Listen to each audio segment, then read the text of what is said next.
talented, multitasking, multi-everything people out there. Take it away. Find your glory, write your story, fearless, we will carry you.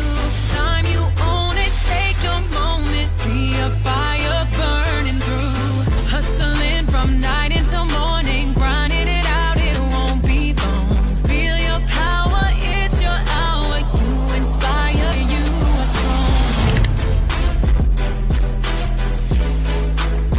Enjoy your Zoa.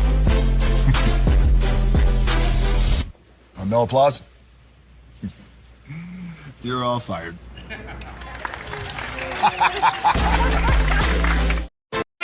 Hey, good morning, America.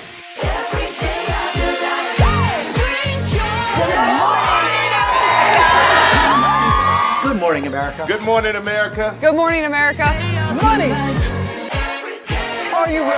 They are ready. Covering the biggest events in the country right now. There's a lot going on here this morning. It's always a good time. That's what the show's about. That's good. Really good. Very good. Coming in hot. Jimmy coming in hot. It's far from elementary. Good morning, America. I'm not going to try to strut like Michael or anything. I have known George a long, long time. Have you ever gotten him to dance? Look at that face. You don't just see it, you feel it. I'm in. I'm in. I'm in. I'm in too. I'll be here. I am here and so happy. I'm in. I'm in too. I'm in. That tells you something when Snoop Dogg's in. Michael, George, where? Ginger?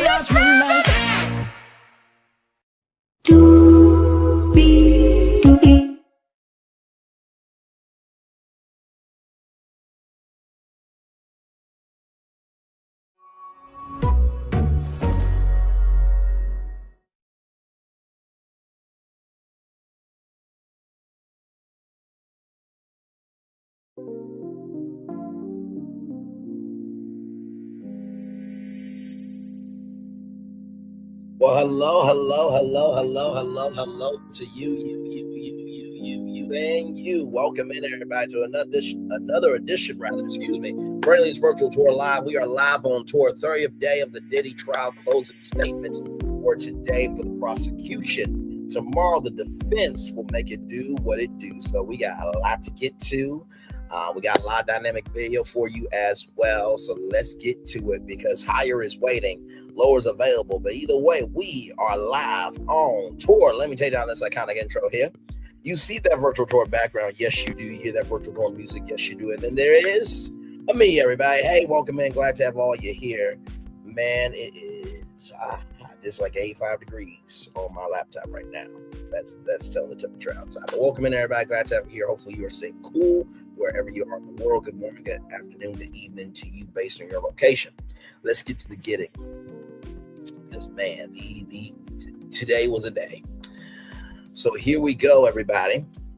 This comes to us from NBCnews.com. Government says Combs ran criminal enterprise under climate of fear as prosecution wraps up closing arguments. The defense is set to deliver its closing arguments on Friday. So today was the prosecution. What to know about the trial? Assistant U.S. Attorney Christy Solvik urged members of the jury to use common sense as the government made its final arguments that Combs allegedly used his business empire as a criminal enterprise. Solvik said Combs' young assistants didn't blink an eye and did whatever it took to make him happy during their time as an employee, even if it meant facilitating crimes. Combs faces 5 criminal counts. 1 count of racketeering conspiracy, 2 counts of sex trafficking by force, fraud, or coercion, and 2 counts of transportation to engage in prostitution. Combs has ferociously denied the allegations against him. This live briefing may include graphic descriptions of sexual violence. For resources on sexual assault, call the National Sexual Assault Telephone Hotline. Sign up for the Diddy on Trial newsletter for key developments and analysis, and listen to the Dateline Nightly podcast. Let's get to the again, everybody. Here we go. Court is adjourned for the day. Judge Marion sent jurors home for the day. The panel will hear from Combs' side of the table tomorrow.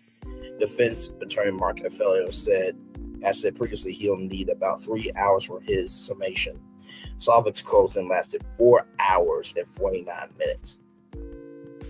Prosecution concludes nearly 5-hour closing argument. Solvik sat down after nearly a 5-hour address to the jury, making the government's case against Combs on all 5 charges. She thanked the jury for their dedication, knowing that much of the evidence was hard to hear and see throughout the 6 weeks of trial. Combs is guilty, Solvik said, and he was able to get away with it because of the power and influence he had. It's time to hold him accountable. It's time for justice, Solvik said. It's time to find him guilty. Boom, baby. Boom, boom, boom. I swear Diddy is like, oh my God, what do I do? What do I do? And no, I'm sorry, let me flip the reverse around it back. His defense team is like, oh my God, what do I do? What do I do? And Diddy's like, pull the lever, lawyer, the other lever. Shout out to Ease Money Kronk, by the way, one of the most iconic scenes in the Disney anime movie there from The Emperor's New Groove. More than 4.5 hours so far from the prosecution. Solvik's closing remarks have now gone past the 4-hour, 35-minute mark. The government had earlier estimated that his closing would take about 4 hours. Combs knew he was in trouble after Ventura's lawsuit, prosecutors said. Ventura's lawsuit, Combs' reaction to it, weaves this whole story together, Solvik told jurors. Combs knew that civil action could lead to prosecution, according to the prosecution, so he had to circle the wagons and keep his most trusted advisors, such as his chief of staff and security head, quiet and unseen. Paying people off for brown paper bag was not an option. He needed to stay under the radar, Solvik said. Now, what I really do like here is that with is it Linnell Stiller? Of course it is. Hey, Linnell Stiller, good to see you, my friend. Now, what I really do love about the of what we're reading so far, and as you're hearing it, right? I love how not just for one, they're linking everything together, but also too, they are giving they're how can I put it? They're seasoning the ribs. Right, they're seasoning the ribs, and they're saucing up everything. Right, so they're adding every single flavor that they can to these ribs because they want you to know. Listen, these ribs taste good, but let me tell you something. These ribs, it took this long to make them because it took all of these steps to make them. Right, so I really am liking that for sure. Combs subjected me into forced labor prosecution. She says Solvik veered into the concept of forced labor by revisiting the testimony of Mia, a former assistant who worked for Combs, and said he sexually assaulted her. Combs used a pattern of force that caused Mia to believe that she would be harmed if she didn't comply with his wishes. Solvik told the jury the former assistant testified that Combs slammed her into a wall, and in addition to violence, she saw him subject Ventura to. Solvik said, when Mia was in South Africa with Ventura, her job was threatened if she didn't answer the phone. The prosecutor continued. Mia knew that she couldn't tell Combs no, Solvik argued. And that is facts. Because one of the biggest things with the racketeering RICO charge is, did he use, his business enterprise to commit crimes? And also, too, that could also be by intimidation and force. And that happened a lot. So if anybody said no, it did, there were consequences. So it is what it is. Prosecutor says UTIs commonplace during freak-offs. Ventura and Jane had no choice but to perform sexually for Combs, even as they became sick and their bodies wore down. Solvik said days-long freak-offs were fueled by ecstasy, Molly, and Coca-Cola. According to the prosecutor, both of his girlfriends regularly suffer from urinary tract infections, UTI, but were still forced to have sex at Combs' direction, Solvik said. And honestly, to be real with you, and I remember Cassie, she said that not only did she have UTIs, but she also had mouth sores and gastrointestinal problems. To make somebody on the brink of that, truly, you could also say that there was, physical violence as well with sex. You absolutely could. I mean, listen, to the point where when Diddy heard that from Jane, he said, quit acting fucking weird and get away from me. But God forbid his daughters got UTIs. Not wishing that on the daughters, by the way. Let me make that unequivocally clear. But we got to make it personal in order for people to understand the magnitude of where we are. Okay. Court returns. Prosecution needs another hour. The court is returning from its afternoon break, though the prosecution said it was likely to wrap up its closing arguments after 4 hours. Sullivan told the court she needs another hour before she's done. Court takes a break at the 4 hour mark. The court is taking a brief 15-minute break as Sullivan hits the 4th hour of her closing arguments. Combs had his go-to male escorts, prosecutors say. Escorts named Paul, Cabal, and Reggie from the agency Cowboys for Angels were among the go-to hires for Combs. Sullivan said they frequently traveled to meet with Combs and his girlfriend, often making a mess where they stayed. According to the prosecutor, the jury was reminded of a text Jane sent to Combs telling him of bodily fluid stains at the London West Hollywood. And obviously those bodily fluid stains were not left by Diddy because he had to take Cialis in order to perform, but yet he made fun of an escort for not being able to perform. What you want me to do? What you want me to do? What do you want me to do? You saw the thumbnail. You know my voice, and damn it, you know why you're here. Combs Freakoffs were a traveling show. Ooh, that's an understatement. Prosecutor says the traveling freak-off show was always in motion, coming to a glamorous locale near you, Sullivan said. Ventura male sex escorts traveled through Los Angeles, Miami, New York, Atlanta, the Turks and Caicos Islands, and Ibiza, according to travel credit card records cited by the prosecutor. I will say, out of all of the places that we heard, I think New York and the 47 International Hotel and Tower and Turks and Caicos Islands was probably the most heard locations in this trial. Prosecution reviews travel plans for sex workers, interstate transportation for prostitution. 2 of the 5 counts against Combs is likely the least talked about part of the case, and that's reflected in Savik saving it for just the last portion of her arguments. Savik reviewed travel itineraries for sex workers who were flown out across the country for Combs freak-offs. She went over the payments which were put on Combs' American Express card, which we learned from an ABC News clip that even though Diddy paid for it, that card was under an account which were one of many accounts that were ran by Bad Boy Records. Yes, indeed, there. Defies logic that Combs and her circle did know, prosecution says. While the defense might try to say that Combs' highest-ranking employees were unaware of his freak-offs, prosecution points out the times that they appear to help it happen. Sullivan know how Christina Corcoran got sex workers to the hotel room so that she did damage control. Combs says security mentioned it to Combs' former assistant and helped buy drugs from Combs. Sullivan said a former assistant saw a video of a freak-off on a staff iPad. She continued, it defies logic to think that his most trusted lieutenants were in the dark. Simon told the jury they knew what was happening. They helped him do it. And that's factual because Christina Corcoran said, listen, you cannot get in an Uber with just anybody because when you do that, random things happen. So she knew that Diddy did what he wanted to do. And so being the chief of staff, being the head general, her job was this, I'm going to do bad shit. You cover it up. I pay you. I live my life. Child. Combs' climate of fear made it tough for Ventura to escape. Prosecutor says. The prosecutor cited several instances in which Ventura appeared to be trapped in her abusive relationship with Combs. He created a climate of fear, Sullivan said. Violence was in her mind whenever he proposed freak-offs. Ventura allegedly put herself at risk by not complying with Combs. She didn't want him to make him angry because when he was angry, he would be violent. He could be a scary person. And we know that because Cassie said that there were mood swings from Diddy. Hotel assault and aftermath leaves no doubt on sex trafficking, prosecutor says. Combs' assault of Ventura at the Intercontinental Hotel should leave no doubt that he committed sex trafficking. Sullivan told the jury he used force to try to get Ventura back into the hotel room where the escort was blamed so he could continue with the freak-off. The prosecutor argued not only did he assault her in the hotel and bribe guards to buy the footage of his attack, Combs also showed up at Ventura's apartment after banging on the door with a hammer. Sullivan reminded the jury Combs knew he had to keep Ventura under control.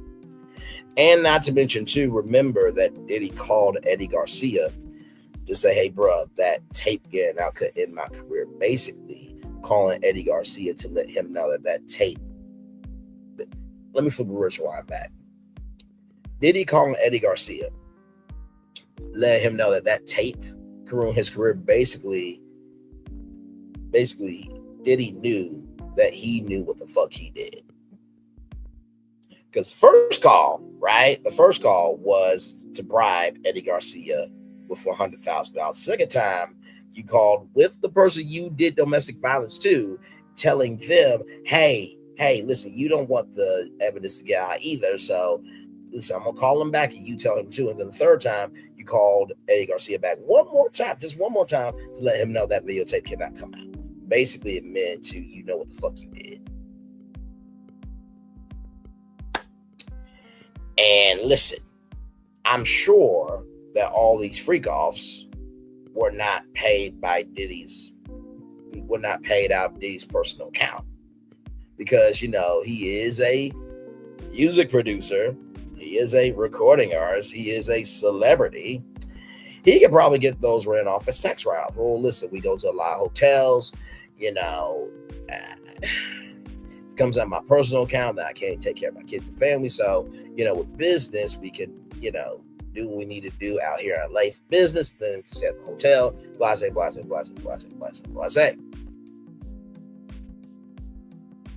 Jury rewatches Combs' 2016 assault of Cassie. Combs' head was now as violent replayed of him assaulting Ventura in March 2016 in the hallway of the Intercontinental Hotel in Los Angeles. The video, first aired by CNN, shows Ventura in bare feet headed to the elevator and away from the room where Combs and a sex worker remained. Combs then comes running down the hall in just a towel, throwing Ventura to the ground. Ventura curled up as Combs kicked her repeatedly before trying to drag her back down the hallway. You know, if I was the prosecution, I would just be like, listen, I'm going to hold this in front of your face the whole time. Turn it up loud. This is what the fuck you did. Or in the words of Dexter, open your eyes and look at what you did. Now, of course, the defense team be like, Your Honor, Braylon is doing the most. I'm like, well, y'all defending a fucking criminal. And I am sure that y'all want Diddy, you know, babysitting your daughters. I'm sure of it. Because y'all seem to have no comprehension of faculties, no brain cells to form a brain, and no vaginal tissue or enough muscle to aim for the toilet to know that this is some wrong shit.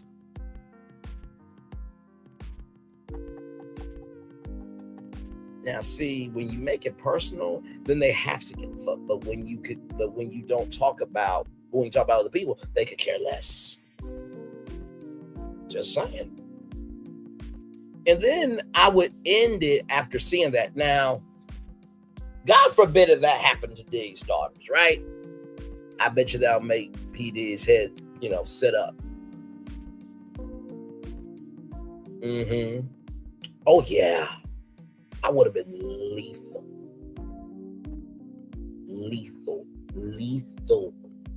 Like a python, right? And, you know, there's this saying that don't worry about the size of the snake, worry about the colors of the snake, and I'll tell you how dangerous they are. Oh, let me tell you something.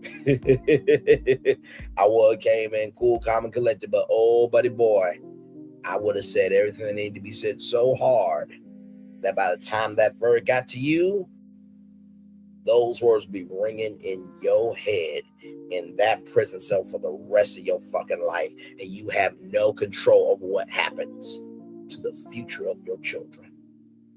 Now, that's a fucked up mental sense that nobody should want. Not wishing that on any of these kids, okay? All know Christian Combs got a sexual assault lawsuit. We all know that Justin got a sexual assault lawsuit, and Diddy has 2 new SA lawsuits, and we learned about Justin and the 2 new lawsuits to Diddy from our girl Chit Chat with QT. By the way, shout out to Chit Chat with QT. Like, comment, share, subscribe to that fine, beautiful, and very vivacious sister for sure. Cassie and Jane were performing for Combs under duress, prosecutor says. Solvik reminded jurors that they seen video of Ventura having sex with escorts and acts allegedly forced by Combs. She is performing just like Jane. Don't be fooled. It is anything more than that, a performance, the prosecutor said. They are orchestrated and directed at times, focusing on the escort, not her. All this was his fancy, not Cassie. Sean Combs caused her to have sex with an escort using coercion. Facts. Absolutely. But then would get upset with Cassie for her moving on with other people when they were broken up. Even though Diddy is a swinger and he says he, interchanges partners.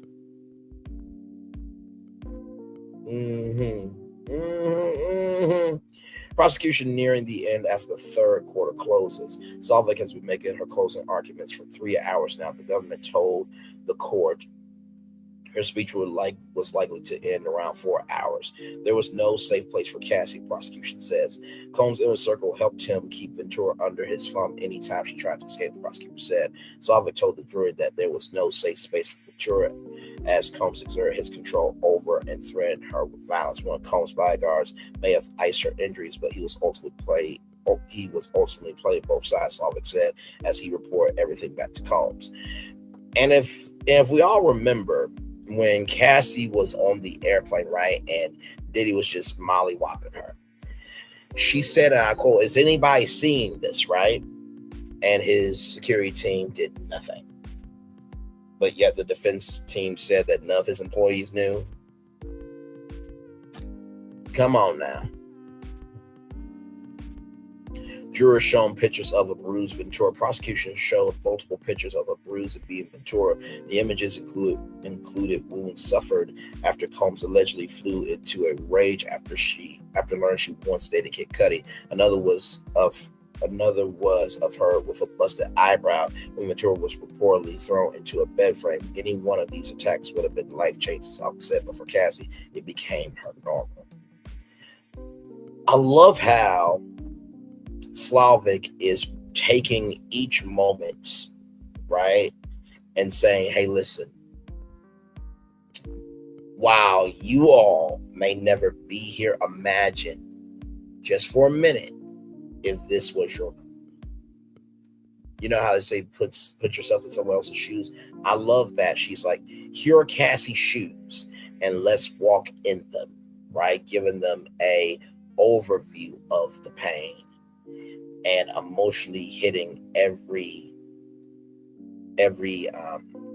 entity of what could happen, and not only of what could happen, but why does it matter? But most of all, besides, what has happened and why does it matter? Why you need to care about it. Combs took control for Cassie's life and career, government says. Ventura was only 19 when she signed on to a 10-album deal with Combs' record company, Solvik, reminded the jury. Not long after her first album release, Combs made it clear that he wanted more from her. She continued. Combs exerted control over her as both her boss and sexual partner.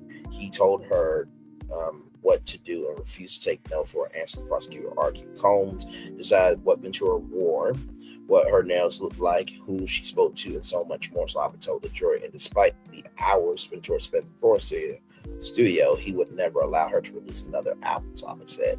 He would not allow her to make money from music, making her dependent on him, the prosecutor said. And honestly, too, depending on the contract, Cassie could get restitution for that. And I do believe that this is going to cause BMI and ASCAP and Capitol Records and Epic Records and all the record companies, Sony Music Group, Sony Music Entertainment, Warner Chappell Music, Universal Music as well.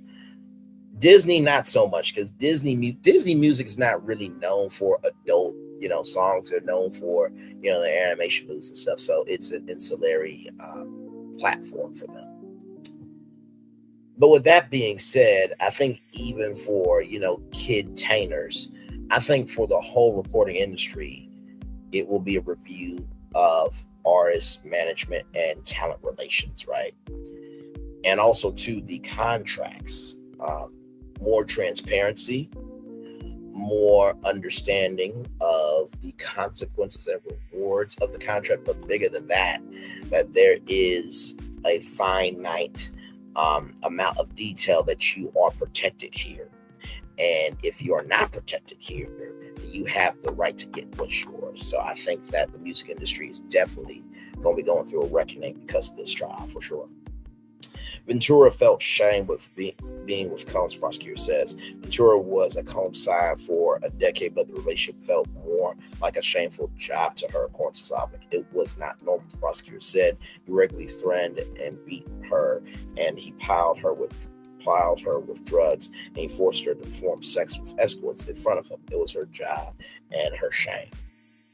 And that's what she said. She said, Cassie Ventura said that it felt like a job. Okay, there we go. That's Carrie. My bad. I saw breaking news. I'm like, what? But Cassie Ventura said that, right? So, like I said, I think that this has really opened our eyes to recognize that just because you are in a relationship doesn't mean that your partner does consent to everything, right? So, before Jane, there was Cassie. Prosecution moves into Cassie's allegations. Before Jane, there was Cassie. Salvik says she transitioned her closing arguments to tackle the sex trafficking charge related to allegations made by Cassie Ventura. Combs transported Ventura across state lines and international borders, harboring her at various places where freak-offs took place. The prosecution said Ventura testified that she never engaged with sex workers without drugs. And we know that thanks to Breon Boglin, Ray J was a drug dealer. That Ray J was a drug dealer.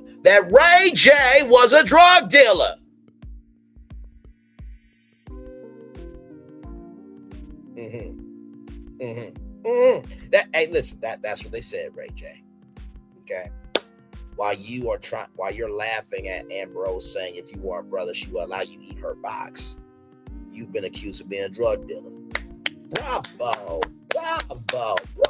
Fucking bravo. While you could be criminally liable, and you and Amber being both fake news anchors, and Amber Rose being the hoe for the MAGA side of the Republican Party, and you being a washed up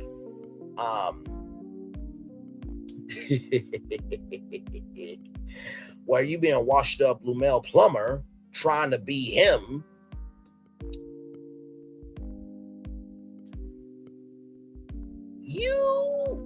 While all that's happening to you, right?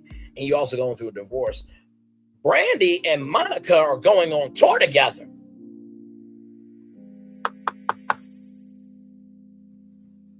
So who's really successful?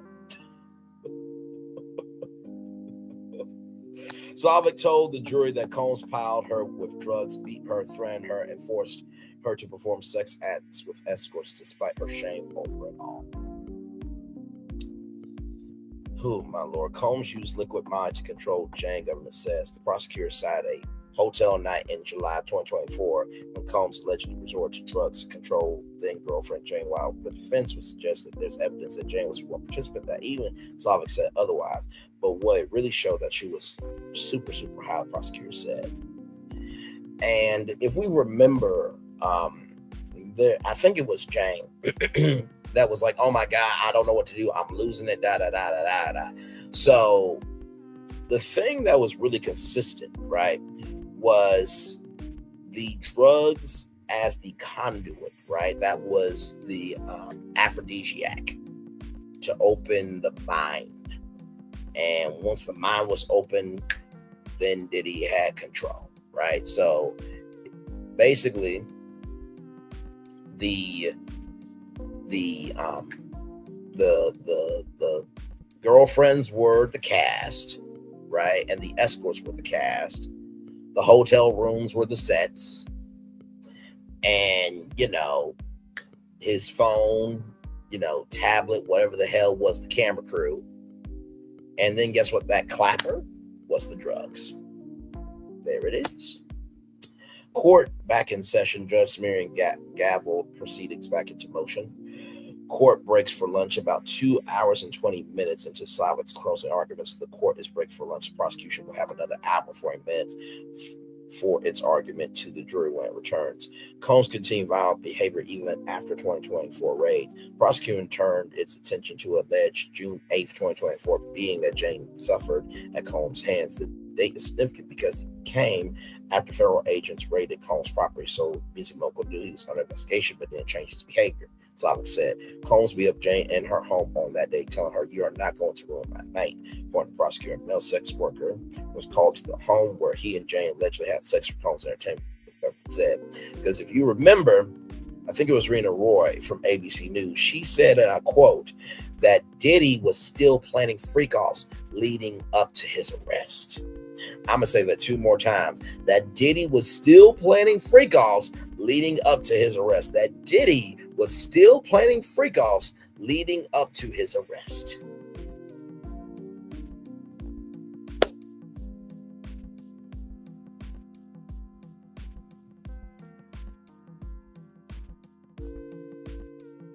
Time is slipping away from me.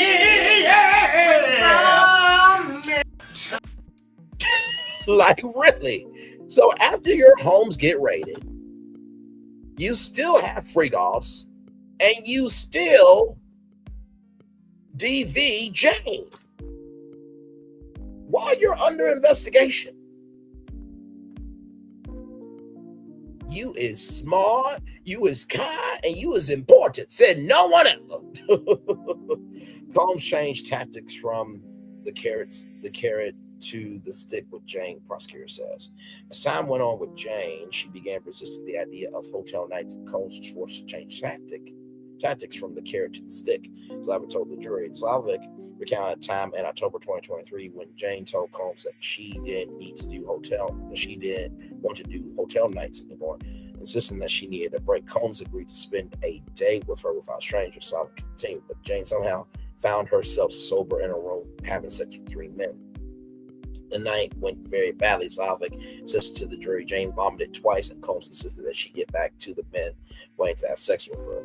The prosecutor said he even coerced her. He coerced her even when she wanted to stop. Slavic told the jury. And like I said before, when this happened, can you imagine you sick?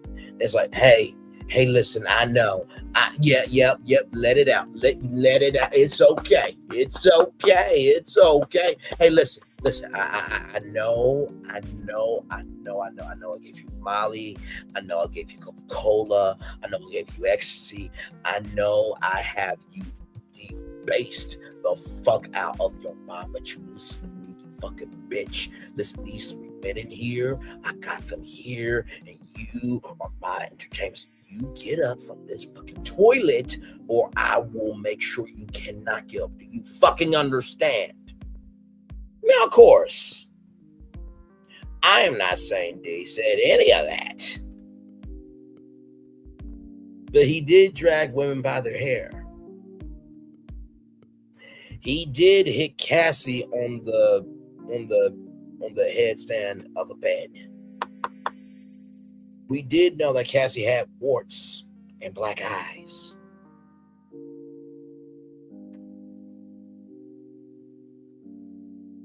Right? We do know that Diddy went to Cassie's house with a hammer. We do know that somebody got dangled over a balcony. I'm just bringing the links together for y'all. That's all I'm doing. That's all I am doing for all of you. That's all I'm doing. Combs looked defeated as government hammers away. Combs has his hands clasped in his lap and his head down as Slavic continues to hammer her case against him to the jury. He appears downtrodden. On occasion, Combs looks up and glances over to the jury for a look at defeat on his face.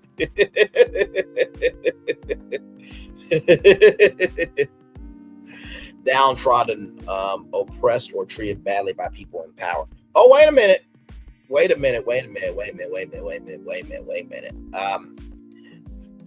There are some people that have something to say.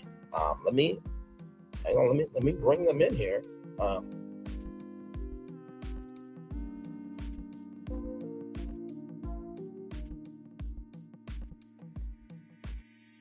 Give me one moment.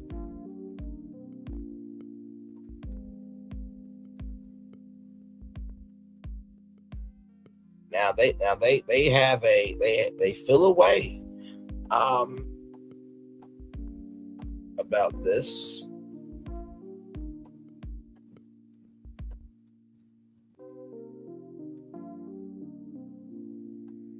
They definitely have something to say. So y'all give me one moment. Now, as I bring them in, because we're live on tour, everybody. So please forgive me for one moment. So, hey, you guys. So listen, Combs has his hands clasped in his lap and his head down as Slava continues to hammer her case against him to the jury, and he appears downtrodden, y'all. On occasion, Combs looks up and glances over to the jury with a look of defeat on his face. Now, to all of you, what do you have to say about all this? I am just so curious to your reaction. Let's see. Oh, all of y'all are saying, oh my God. They're really applauding.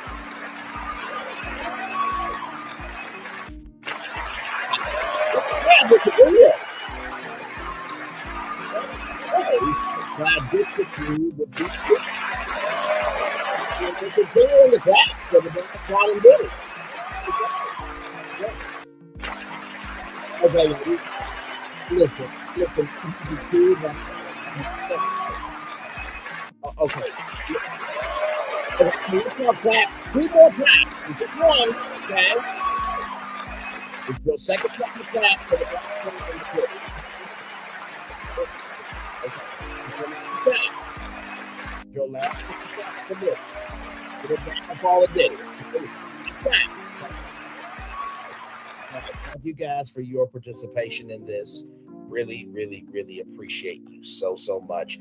Prosecution reaches halfway point of closing arguments. Solvik reached the 2-hour mark of the government's allotted 4 hours of closing argument.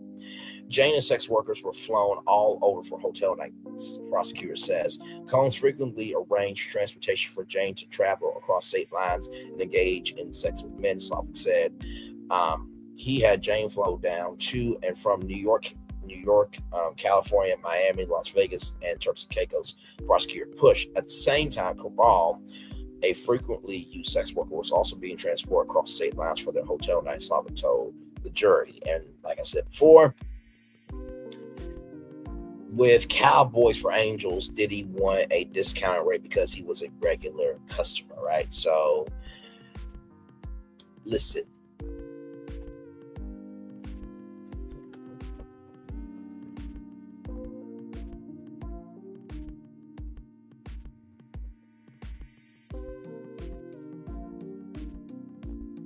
So, look at this here.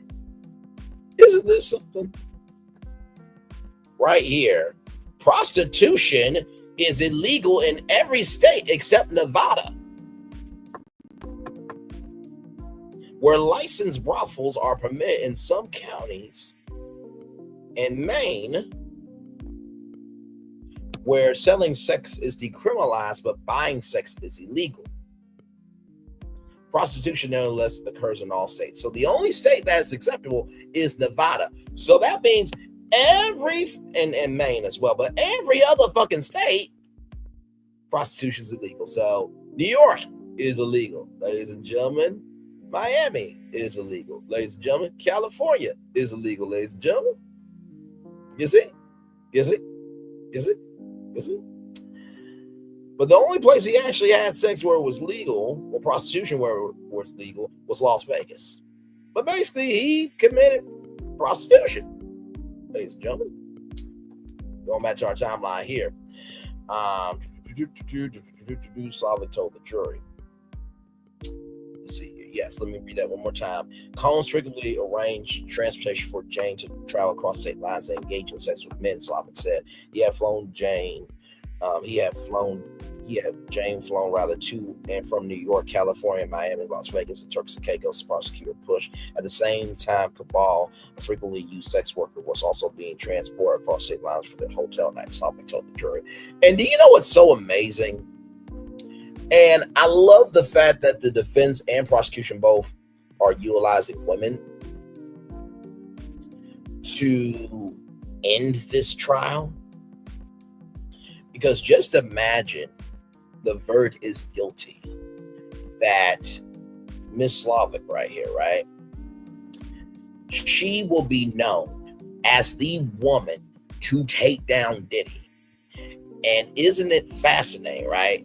That the fact that Diddy did this to women and a woman is taking him down.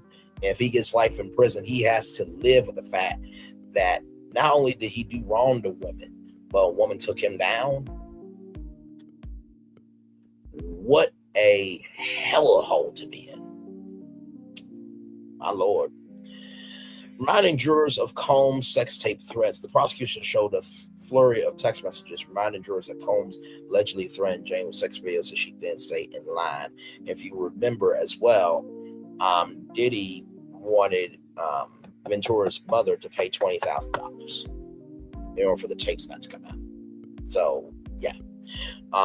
Apparently, Jane sent text messages to Combs' chief of staff, Christina Corcoran, about the music mogul, allegedly telling her those tapes could be leaked. Corcoran instructed Jane to give Combs some space and said she'd talk to him in hopes of keeping his boss from doing anything rash. Text messages showed. Talks of freak-off seemed to sadden Combs. Defendant looked dejected as Slavic launched into him about his freak-offs and the possible criminal liability connected to those rendezvous. Combs sat back in his chair away from the defense table with his head down, Ryan notes during much of Slavic's arguments about these things acts. He did manage to write some observations on post-it notes and handed them to his defense lawyer, Mark Feller. Look, post-it saying, listen, we do not want to be posted in this, okay? We don't want to post on it. We don't want to be posted on it, on any of it. Here, there, or anywhere posted we are, okay? Listen, I know these brands are like, good Lord, G. We're going to have to figure out how to move forward because we got mentioned in the Diddy trial. So post it. Stroglide. Johnson. Well, the rest of you is Johnson & Johnson baby oil. But for us, it's Johnson baby oil. Good Lord Jesus. Heinz ketchup. Thank God he didn't mention the name of the applesauce because good Lord Jesus. Oh, my Lord. Apple TV will have to figure out how to move forward. And y'all, I'm joking about all this, okay? Listen. Combs groomed Jane for his sexual desires, prosecution says. Combs love bombed Jane early on after meeting him, charming her with a woman affection before introducing her to the concept of hotel nights. Slavic told the jury. Slavic accused Combs of grooming Jane, giving her drugs as she learned what Combs liked sexually to make him happy. Jane agreed to one of his fantasies when she was high and arranged for a hotel night with a sex worker. The prosecutor continued.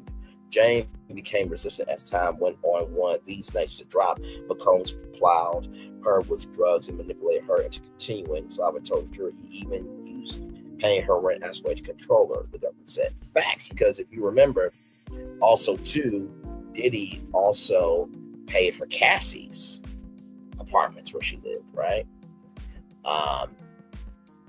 Controlled the money, controlled her music career, la-di-da-di. You know, blase.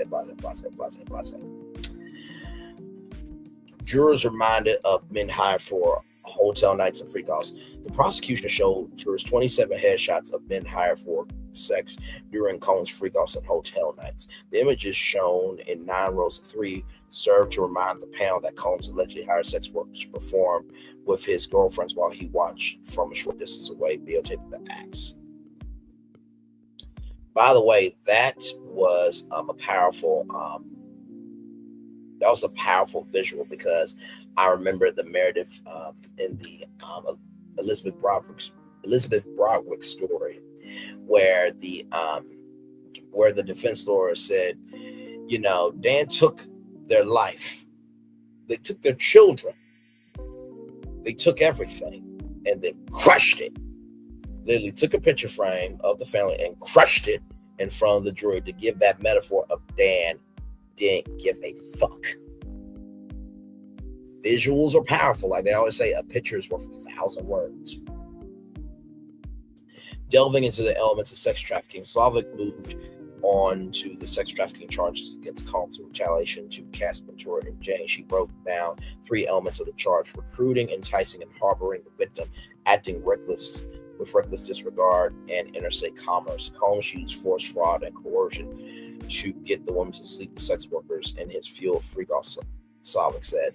The prosecutor noted that coercion is more complicated, as it can mean that a victim believes refusal would subject her to a physical, psychological, or financial harm. It will also cover harm to a victim's reputation, Slavic said. Combs had to cover up Hotel Bean because it ruined him, prosecutor says. The defendant had overwhelming motive to use any means possible to cover up the 2016 Hotel Bean, Slavic said. Bad publicity surrounding the videotaped assault will ruin him, according to the prosecutor. Those actions amounted to a criminal act, Slavic said. Paying for silence is influencing testimony, she told jurors. That is facts. And like I said before, Diddy called back Eddie Garcia, say, hey man, I don't need that tape coming out because I can ruin my career. Basically, Diddy called Eddie Garcia admitting that Diddy knew what the fuck he did.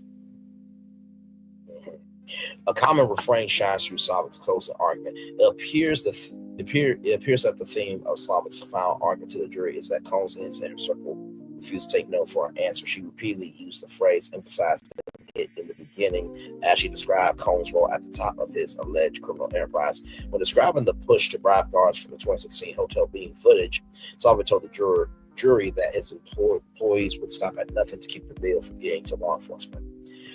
The Hotel Bean cover-up was an example of bribery, the prosecutor says. When Combs sought to cover his tracks from the 2016 Los Angeles Hotel Bean tour that amounted to an act of bribery, the prosecutor said. Slavic cited testimony about Combs allegedly paying off security guards at the Anaconda Hotel. Combs, in full damage control mode, used money and power to buy and manipulate witnesses on Slavic. That is facts. Now, the defense is saying, well, Your Honor, listen, that did happen. Like we said in the beginning, we do not condone this, okay? We know he's a raging lunatic. We know he did domestic violence. We know that he sexually assaulted these women. But my Lord, he did not do the things you're saying. And by the way, that was not related to the case. But here's where the defense team fucked up. Like they've been fucking up, because they are fuck ups, each and every single one of them. Including the lawyer whose daughter is on the team. Yeah. Hey, to the dad of that team, your daughter's a fuck up. The sins of the father go to the daughter. Sins of the mother to the daughter, sins of the father to the son. Either way, what you do does go down to your children. Okay. But here's where the defense team fucked up. When they said, well, guess what? That videotape has nothing to do with this. Actually, it does, because guess what? That related to Cassie's lawsuit. So basically he was bribing Eddie Garcia of the tape not getting out, right? Because if the tape got out, then guess what? All this would have came to the surface, which it did. So, yeah. It's the end of the first quarter for the government. Slavic just hit the 1 hour mark of her closing statement. Each side was allocated 4 hours to make their arguments to the jury. Combs was 100% behind the arson of Kid Cudi's car government asserts. While it may be in question who cut a hole in the Porsche belonging to Scott Miss Cudi or Kid Cudi, Slavic insists that was clearly done on Combs' orders. He was 100% behind Kid Cudi's car blowing up, Slavic said. And the Combs literally said it will blow up while he and Cass Ventura left the country. That's facts. He did say that. The rapper was targeted by Combs to control Ventura, Slavic said. The arson was designed to show that no one who crosses him gets away with it, Slavic said. That's facts. Combs controlled movements and active kidnapping, U.S. says. The defendant restricted the movements of others at least 3 times, which were all examples of kidnapping, prosecutor said. After being with Ventura in 2009, he forced her to stay in a hotel room until those rooms healed. That is factual.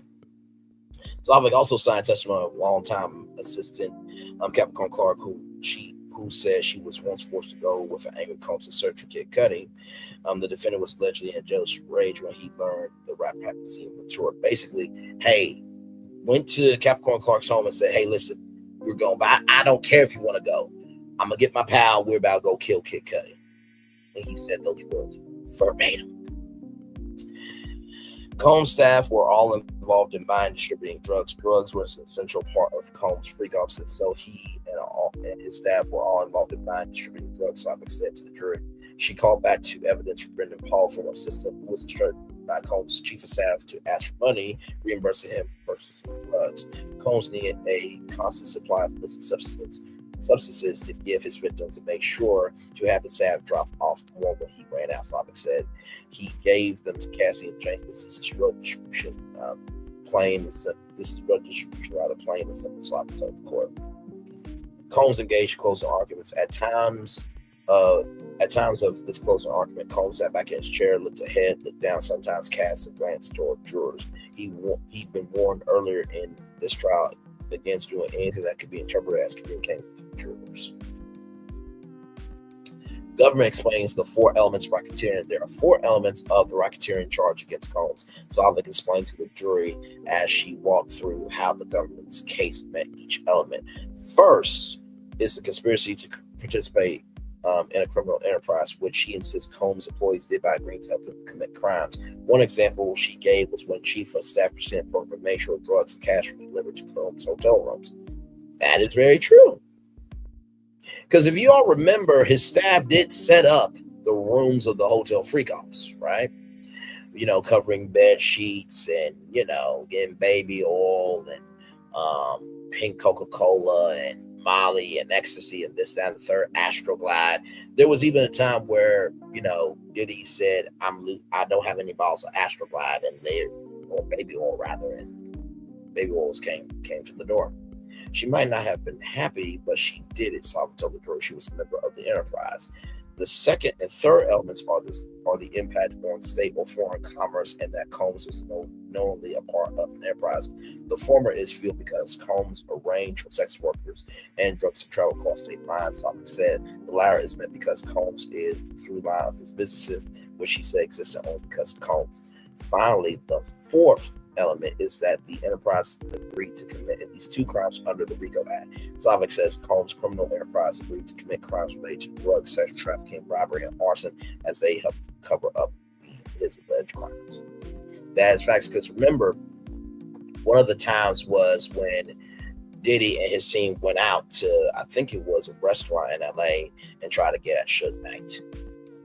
And Cassie also said that she held his utility, his, you know, weaponry, right? So, yeah. Not to mention Jimmy Iovine giving Capricorn Clark $50,000 as a bribe. We all know about the sex trafficking, right? And also tasking Jane and Cassie to go get sex workers, and also to the drugs.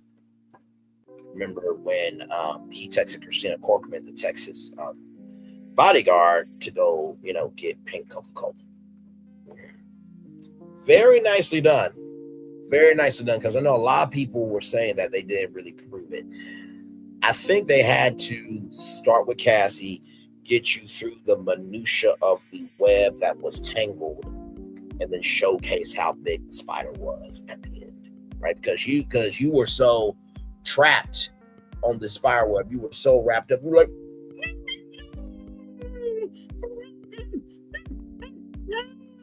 so they had to zoom out the web to show, oh damn, there's this big spider. But because you're so small and you're trying to close your eyes to not see it, you don't recognize, like, this big spider is on top of you, but you don't see how big he is, right?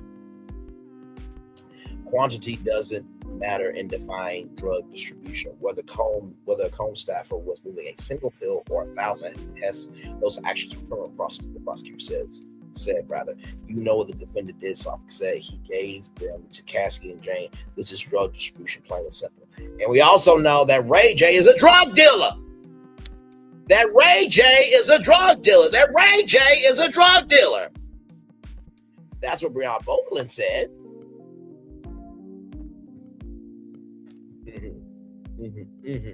The map tells a story, prosecutor says. Slavic urged jurors to pay attention to a map when they look back at Combs' alleged criminal acts. She said when sex workers were paid to cross state lines or cell phones were used, those acts amounted violations for interstate commerce laws, according to the prosecutor. So basically, the map of the United States where Diddy went, and the escorts and his girlfriends. The government asked jury to use its common sense. Slavic urged the jury to use its common sense against the defense claim that criminal enterprise didn't exist just because no one testified explicitly that they were in one. And here's the thing, right? I know that this could be dicey, right? Because the government telling the jury to use their common sense like they're stupid. No. They poked a hole or popped the helium in their balloon of the defense said there is no case if no one says the quiet part out loud. But just because no one says the quiet part out loud doesn't mean you can't highlight the elements of what a criminal enterprise is out loud, right? So just because they didn't explicitly say that they were in one, they can, say their testimony, how they were a part of it and what they did in it, which would then describe the criminal enterprise without explicitly saying it. She told the jury that when a person agrees to their boss's command to buy drugs, they're agreeing to a crime. When a person locks their boss's girlfriend in a room after he stomped her face, that person is agreeing to commit a crime with their boss. Slavic continued, and that is agreeing to participate in an enterprise, the prosecutor asserted. Workers who were young and eager helped Combs, prosecutor says young and eager staffers were hungry to break into the world of music management. Were always at Combs beck and call. Slavic said these young assistants didn't look an eye and did whatever it took to make Combs happy, even when it meant facilitating crimes, according to Slavic. Employees were paid by Combs companies, thus turning work resources into fuel for his crimes, prosecutor said. Combs' criminal enterprise was his kingdom. You guys remember at the top of the trial, one of his employees said, this is Combs' kingdom, and we're just here to serve him in it. Combs was powerful in his own right, but through the support of his business, became even more dangerous. Slavic asserted to the jury she began delving into the racketeering charge against Combs, highlighting the concept of criminal enterprise. A group of people came together to protect Combs' power, reputation, and to help fulfill all his desires, Slavic said. Those desires included committing crimes and keeping them from being discovered by law enforcement. She went on, it was his kingdom. Slavic told the jury everyone was there to serve him. Prosecutor says Combs relied on his trusted inner circle. Combs leaned heavily on those closest to him to carry out all of his orders, the prosecution said. I'm talking about the defendant and his trusted inner circle. Slavic said he was the head and it existed to serve his needs.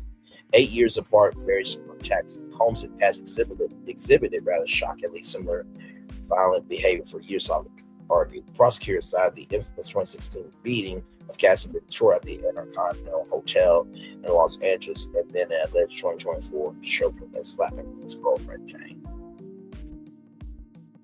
Yeah. And for those people that are saying, well, choking and slapping is the same as beating, it's all domestic violence, you dumb fucks. And I think that's the thing that really pisses me off. It's like, I think that this trial has really shown who people are. And the question I always ask, would you want this to happen to your mother, to your wife, to your daughters, to your nieces, to your cousins, to your grandmother, to your aunties, to any of your female friends, to any of your female coworkers? Would you want it to happen to any little girl out there? And the crazy thing is, no one can ever answer that question. And to not answer that question with silence means a yes. Just know that. If what I'm saying ain't true, don't respond to me. But if you do respond to me, it must be true about your bitch ass or bitch ass to some damn degree.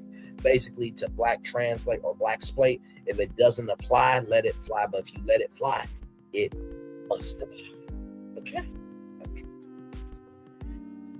Almost done, y'all. Government paints Combs as a chief of a criminal enterprise who did allow the word no. Savlet began her address to the jury by painting Combs as the leader of a criminal enterprise, one who engaged in bribery and attempted arson, to name some of his alleged crimes.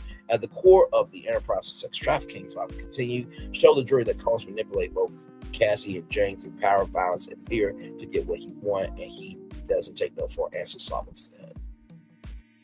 Combs ready for his big day. Combs donned light-colored pants and a white sweater this morning. When the defendant entered the courtroom, he gestured to his loved one, put his hand over his heart. He took his glasses out of his folder, put them on the table, and rubbed his palms together. You know, I'm feeling good today. You know, they really tried the best to get away with it. But I got a feeling that these were separate instances. But there's not enough puzzle glue to put this puzzle, hold it, and keep it together.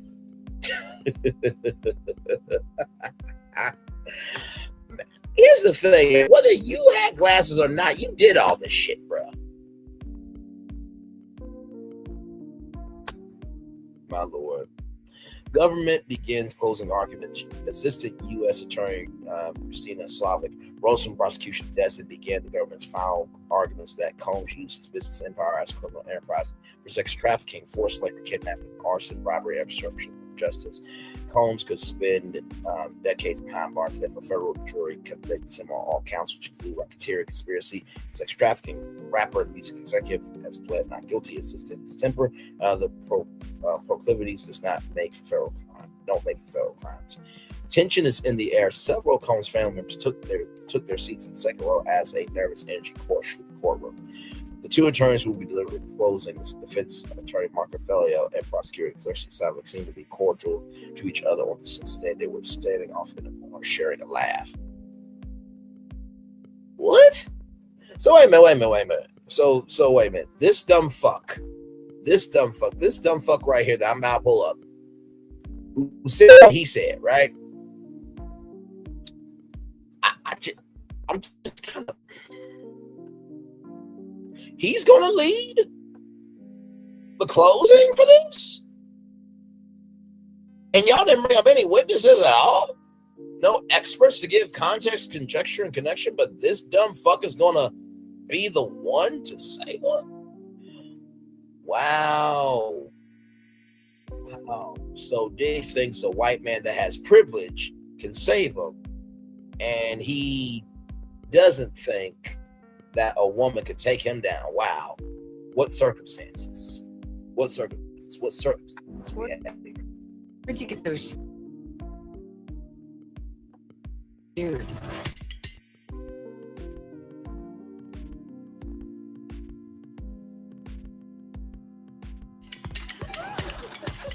The ones that take game night next level.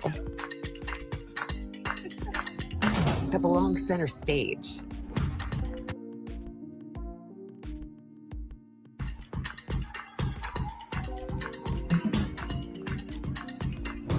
And totally own the big picture.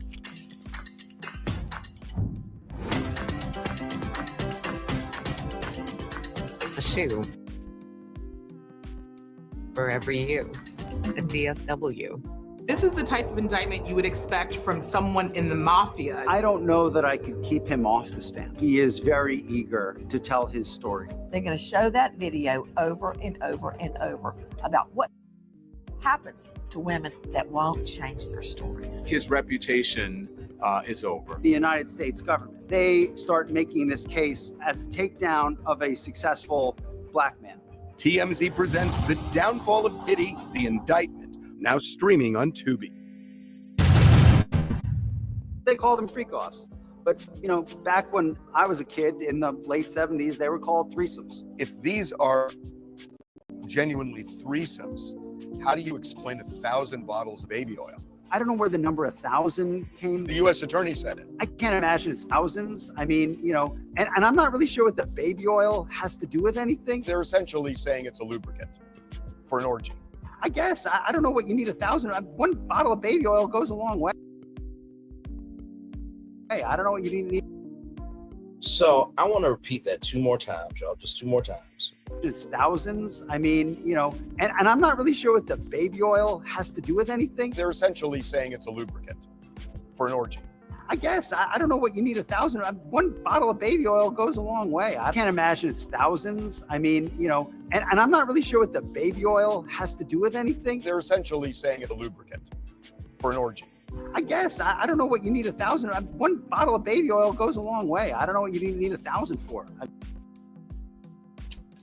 So you mean to tell me that dumb fuck who said that one bottle of baby oil goes a long way, that he said that in a publicly available documentary that you can watch right now on Tubi called The Downfall of Diddy, the Indictment from TNC Studios. You mean to tell me that this dumb fuck, this dumb piece of shit, this, oh my God, this person who so-called has a career, who said this, but then the government found 24 or more bottles of baby oil, is going to lead the defense tomorrow's argument of why Diddy should get off?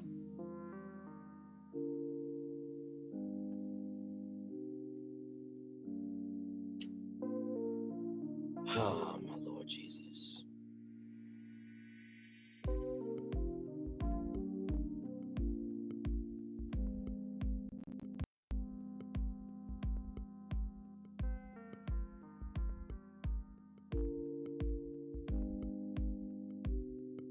Roll it. Happy Hunger Games, and may the odds be ever in your favor.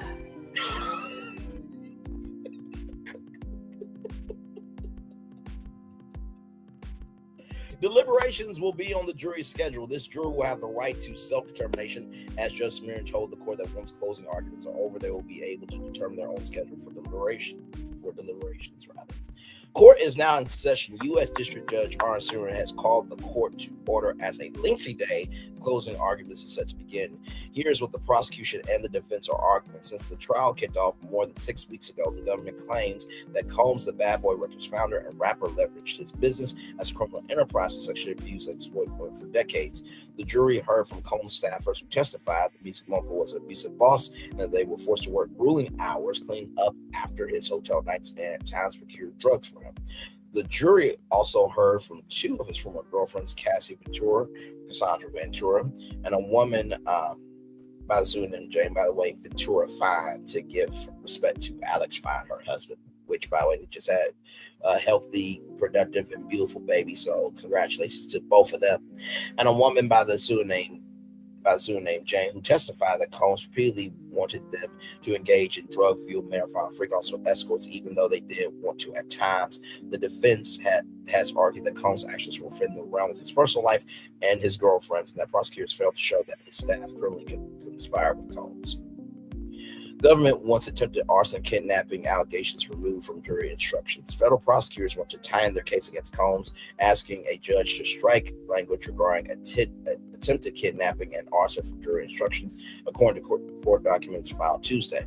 While Combs still faces the same racketeering, conspiracy, and sex trafficking counts, which include the kidnapping and arson allegations, prosecutors said in a filing to U.S. District Court Judge R. Surin that they understand the court's desire for streamlined instructions to jurors. Specifically, the government has removed instructions from the charge relating to attempted kidnapping, both under California and New York law, attempted arson under California law, and aiding and abetting sex trafficking, the note said. Prosecution to deliver closing arguments at 10 a.m. Prosecutors will deliver closing arguments starting at 10 a.m. today. They expect to take around 4 hours for the closing argument to the jury about their 6-week case against Combs. The defense will then deliver its closing arguments, which are expected to take a few hours. Judge Arthur hopefully hopes to charge the jury tomorrow. That's everything you need to know from the 30th day of the Diddy trial, okay? So with that being said, Diddy trial judge meets with lawyers to discuss jury instructions. This is from NBCnews.com. In today's edition of Diddy on trial, the judge and lawyers finalized instructions for the jury ahead of closing arguments in the case. Right here. Today, Judge, this is a free article for Day on Trial newsletter subscribers to sign up to get exclusive report and analysis throughout Sean Combs' federal trial. Today, Judge R. Zimmer and the attorneys on both sides of the case held what is known as a charge conference, a meeting where key players finalized instructions for the jury. The jurors, who have spent much of the last 7 weeks listening to testimony and reviewing evidence, got a day off.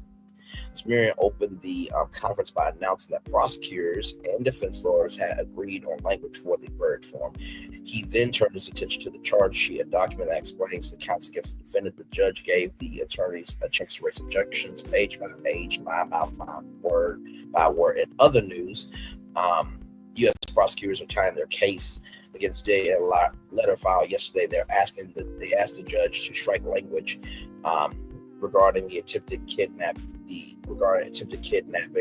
and arson from jury instructions.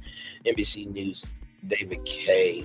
Lee has more details here. The stage is now set for closing arguments. Reminder: U.S. government prosecutors are seeking to convict Diddy on 3 charges: racketeering, conspiracy, sex trafficking, and transportation to engage in prostitution. Diddy has pled not guilty, and his lawyers have insisted that he was never the head for the alleged criminal enterprise. The view from inside. Smirian seemed surprised or maybe just amused by the number of reporters who showed up for today's charge conference. Is the most people I've seen at charge conference.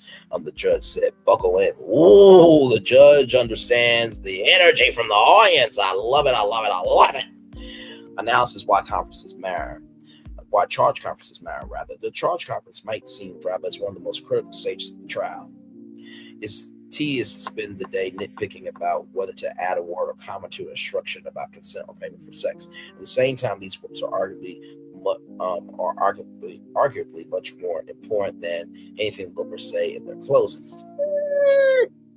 Now this is from somebody that is probably an expert at law, but I do believe the closing arguments do carry a lot of weight, especially in this, because, like I said, the prosecution, which the burden of proof is on the prosecution, they had 6 weeks to get out all the witnesses, and the defense didn't do shit. So the closing argument is all the defense has in order to get Diddy out of the shithole that he put himself in. Jurors are told what the lawyers say is not evidence. They are told that the jury instructions are the law. So the charge conference is sometimes marked by long periods of war, punctuated by moments of terror, often wondering the terminology that just found its way into the instructions will make the difference between a guilty verdict or an acquittal, especially for trial lawyers who have just completed the performative adrenaline-fueled examinations of witnesses for weeks, suddenly sitting down for a day and quietly staring at reams of paper that can be something of a crash. And while they are likely all looking ahead and focusing on their closing arguments, the charge conference may be where the battle is truly won or lost. P.S. Every night during Day's trial, NBC's Dateline will drop special episodes of the True Crime Weekly podcast to catch you up to speed. Dateline correspondent Andrea Canning chats with NBC News' Coley Mellis and special guests right in front of the courthouse. Listen here. Oh, wow. So they do the episodes in front of the courthouse. That's big. That is really big. I wonder if any content creators have been on that podcast there. So here we go here with some dynamic video from ABC's Good Morning America. Here we go. To closing arguments about to begin in the Sean Diddy Combs sex trafficking and racketeering trial. Our chief investigative correspondent, Aaron Katursky, is at the courthouse for us. Good morning, Aaron.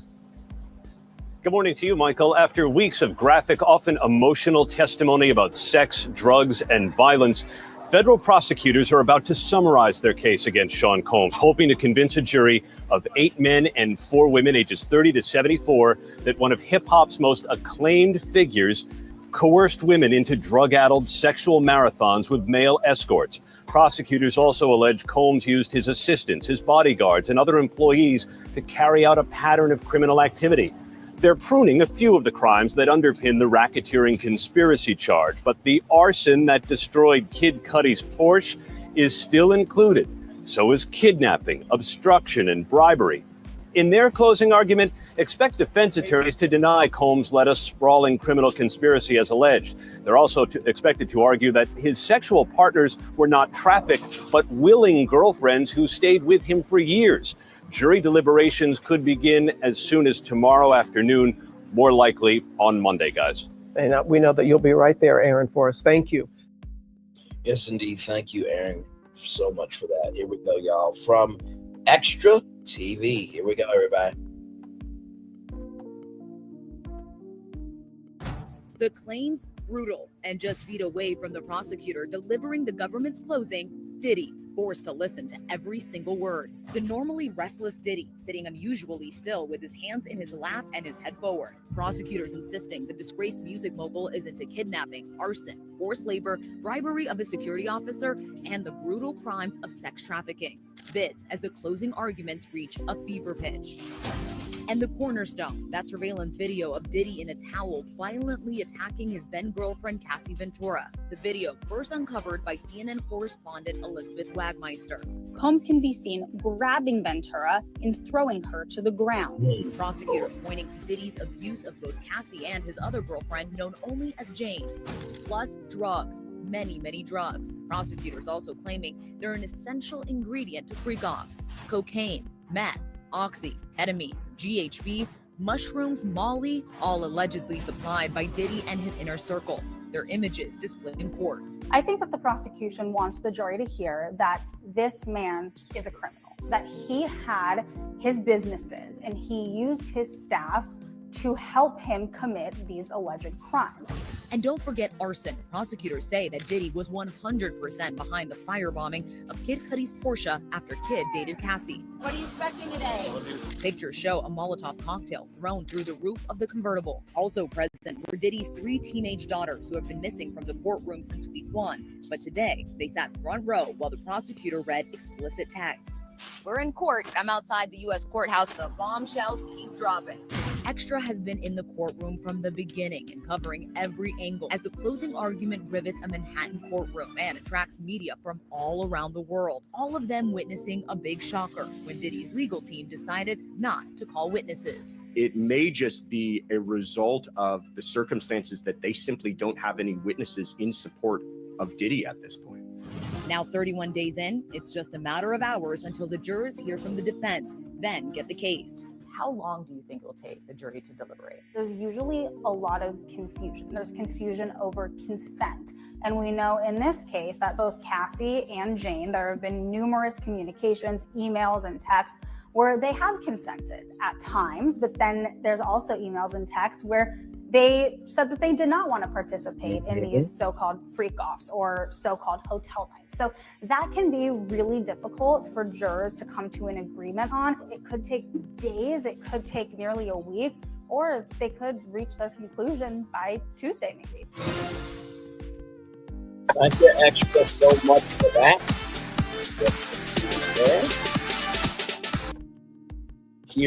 Here's some intel here from Eyewitness News, ABC 7 in New York. Let's go. Well, today, prosecutors and defense attorneys will have their final chance to persuade the jury in Sean Combs' sex crimes trial. This after more than 6 weeks of testimony, much of it very graphic and difficult to hear. Lawyers on both sides spoke with the judge late into the night about the instructions the jury will receive. Eyewitness News reporter Kimberly Richardson has been following every step of this trial. She joins us from the federal courthouse in Lower Manhattan with the latest. Kimberly. Well, a man who would not take no for an answer and use fear to get he won. Also power and violence. That's how prosecutor Christy Slavic began closing arguments here this morning, saying Sean Combs was the head of, quote, Sean Enterprise, which used a small army of employees to cater to his every whim. Today, Combs' family is once again back here in the courtroom, one of the largest shows of support since the trial began May 12th. For the first time in a while, his twin daughters are here. The government is hoping to convince jurors that 55-year-old used his wealth and clout to coerce and manipulate women into unwanted sex, specifically to ex-girlfriends Cassie Ventura and a lady who testified under the name Jane. Prosecutors maintain Combs, with the help of those in his inner circle, organized sometimes days-long drug-fueled sex parties called freak-offs. The gatherings also allegedly involved paid male escorts that were brought in from all over the the country. Prosecutor Slavic very carefully and meticulously dove right into the 5 counts Combs is facing, starting with the one jurors may struggle with. Count 1, racketeering, which the government said jurors probably heard of with regards to the mafia. Slavic made it a point to draw a direct line back to what she called Combs' enterprise, simply a group who committed crimes to serve Combs. Her choice of words was strategic, calling those in his inner circle, quote, loyal lieutenants and foot soldiers. Slavic said she is delivering a roadmap, listing the crimes Combs is charged with and how it all fits together and shows he is guilty. This is week 7. 34 prosecution witnesses took the stand, none for the defense. Combs did not take the stand, but he has all along maintained that he is innocent, that any sexual encounters were consensual. The prosecution is expected to take about 4 hours today, delivering their closing arguments. The defense tomorrow, about 3 hours, followed by a rebuttal. The judge then will give the jury instructions for the next step, deliberations. For now, we're live in Lower Manhattan. Kimberly Richardson, Channel 7, Eyewitness News. All right. Thank you so much for that. Appreciate you. Thank you. All right, y'all. Give me a moment. I'm just doing a little something. Give me a moment. Give me a moment.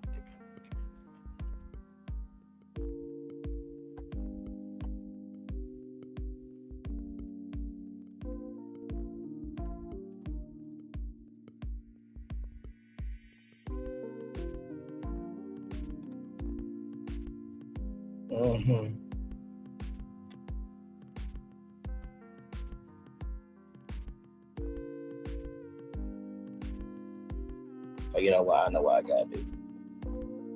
Give me a moment, y'all. Because, sometimes we just gotta uck them up a little bit. Just gotta uck them up a little bit. That's all. That's all, y'all. That's all we gotta do. Just uck them up a little bit.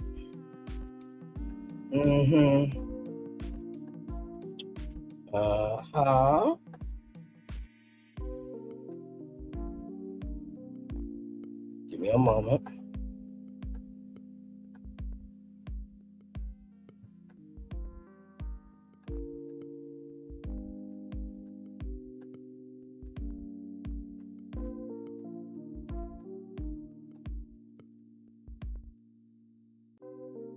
Okay, we're good. Oh, man. Isn't math fun, everybody? Let's roll on. We do have more Braylon's Virtual Tour Live coming up right from the space right here, right now.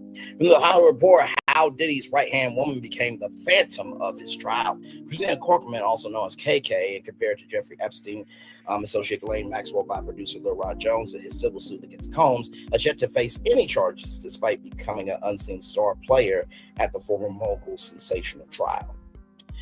When hip-hop titan Sean Diddy Combs was served in November 2023 with a searing 35-page complaint filed by his longtime ex-girlfriend Cassandra Ventura, alleging years of physical violence and his carefully crafted public image in decades empire building were thrown to chaos, that world-shattering moment of crisis was so dead serious is now brought Combs, Diddy, or Puff, or Brother Love, if he worked for him, before a judge and jury facing federal sex trafficking and racketeering charges in a high-profile trial.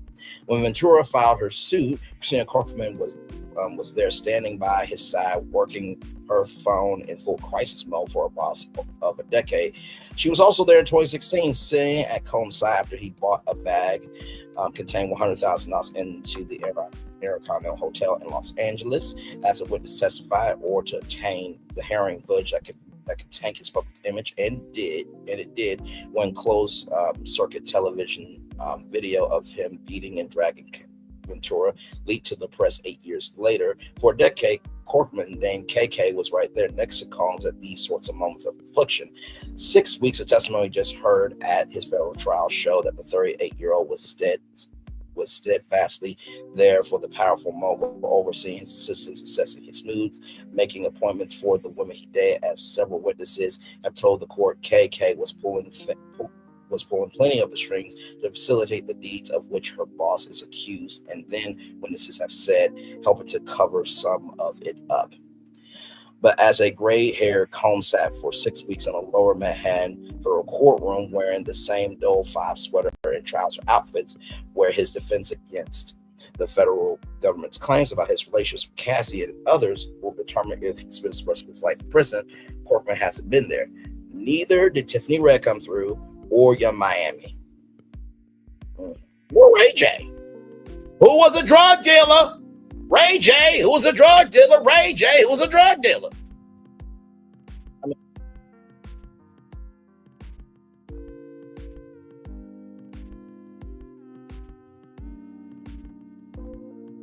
Give me one moment.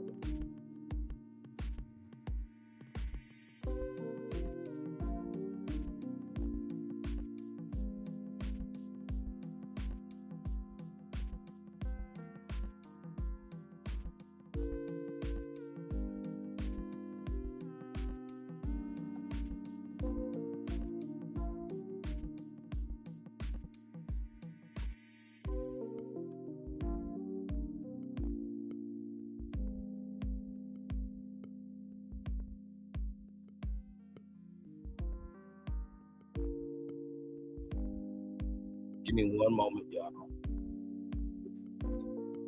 Just give me a moment. I'm gonna type it a couple more times here, just so that way, you know, it's out. Just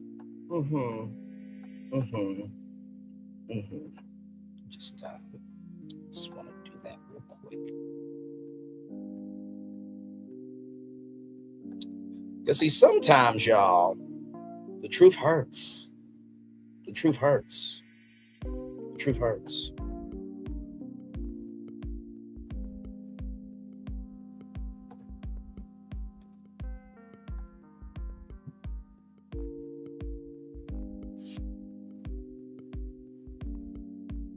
Okay, there we go.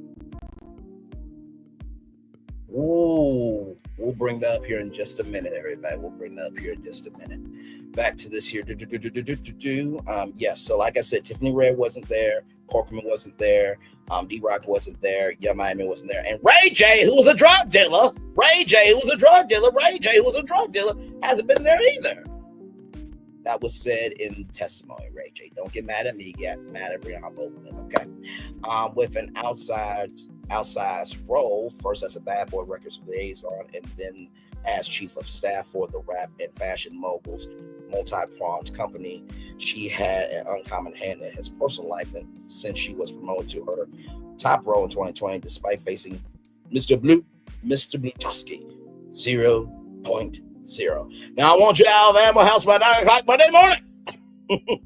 From the feds alongside Combs' testimony at the Lower Manhattan Federal Courthouse indicates Corcoran was deeply entrenched in many of the allegations discussed at trial, though the 5-count indictment of Combs stopped short at naming names. Corcoran is clearly one of the people the prosecutors are talking about when they talk about high-ranking supervisors Combs used to carry out, facilitate, and cover up his abuse of commercial sex. Notably, the feds brought 34 witnesses, dozens of Combs' global staffers, hired sex workers, and other key players before the jury. Corcoran's name remained absent from the witness list, but as testimony unfolded in the government's case, her name seemed to be lurking at every turn. She was there in name and spirit during the first week of testimony when monitoring and reporting back on Victoria's whereabouts and activities. As Combs' trusted staffer was discussed, the R&B singer who dated Combs until 2018 told the court how present KK was.